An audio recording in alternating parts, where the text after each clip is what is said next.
بسم اللہ الرحمن الرحیم نحمدہ نصلی علی رسولہ الکریم اما بعد۔ جب آدمی پر دنیا کی محبت کا نشہ چڑھتا ہے تو ہرس کا مریض بن جاتا ہے، یعنی اس کے پاس کتنا ہی مال و دولت جمع ہو جائے مگر پھر بھی وہ اور کا طلبگار رہتا ہے، اور جتنی بھی دولت اسے ملتی جاتی ہے وہ اس کو کم نظر آتی ہے، اور اس دولت کے مزید بڑھانے کے لیے اس کا سکون اور چین سب چھن جاتا ہے۔ حدیث پاک کا مفہوم یہ ہے، اگر آدمی کو سونے سے بھری ہوئی ایک پوری وادی بھی دے دی جائے تو دوسری وادی کا طلبگار ہوگا، اور اگر دوسری دے دی جائے تو تیسری کا طلبگار ہوگا، اور آدمی کا پیٹ تو صرف مٹی ہی بھر سکتی ہے، یعنی مرنے کے بعد ہی ان تمناؤں کا سلسلہ ختم ہوگا، اور جو توبہ کرے تو اللہ تعالیٰ اس کی توبہ قبول فرمائے گا۔ ایک حدیث میں آپ علیہ الصلوۃ والسلام نے ارشاد فرمایا، آدمی بڑا ہو جاتا ہے اور ساتھ میں اس کی دو خواہشیں بھی بڑھتی رہتی ہیں، ایک مال کی محبت، دوسرے لمبی عمر کی تمنا۔ ہر اس شخص کو کبھی بھی سکون نہیں نصیب ہوتا، اس کو مال کی جمع کرنے کی وہ پلاننگ جو رات دن وہ کرتا رہتا ہے اس کی نیند بھی اڑا دیتی ہے اور اس کا سکون بھی جاتا رہتا ہے۔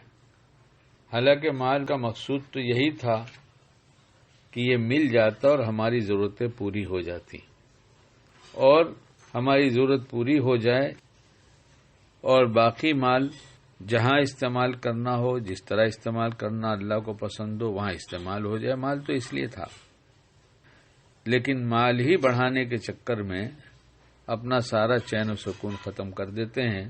اللہ حفاظت فرمائے۔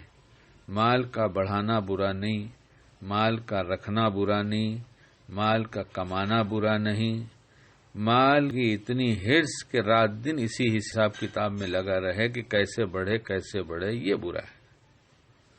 بس اللہ سے دعا کرنی چاہیے، مال کی جتنی محبت اللہ کو پسند ہے اتنی ہی دے دے، اس سے زیادہ نہیں۔ اور جس کے پاس بھی جتنا مال ہو، ہر ایک کی زندگی دیکھی جائے تو پتہ یہی چلے گا اس سے کہ اس کی ضرورت ہے کھانا، کپڑا، مکان، سواری، چند چیزیں، اور یہ اتنی ضرورت اگر پوری ہو رہی ہے تو اللہ کا شکر ادا کریں، اور اسباب کی دنیا میں مال کے کمانے کے جو جائز طریقے ہیں وہ کرتا رہے، اور شکر ادا کرتا رہے کہ اے میرے مولا تو نے میری ضرورت کا انتظام بہت آسانی سے کر رکھا ہے، جتنا دیا بہت ہے، میری ضرورتیں بھی پوری ہوتی ہیں، کچھ بچ بھی جاتا ہے تو اس پہ رات کو سونے سے پہلے شکر ادا کریں۔ اور یہ حرص و لالچ کا جذبہ جو ناجائز اور غلط طریقے سے مال حاصل کرنے کے لیے بے چین کرتا رہتا ہے، اللہ اس سے آپ نے ان کو بچا لیا۔ بس آپ کا شکر ہے کہ آپ نے مجھے ضرورت پوری کرنے جتنا مال دیا اور کچھ زائد بھی دیا۔ اس زائد مال کو ہم کہاں خرچ کریں جس سے آپ خوش ہوتے ہوں۔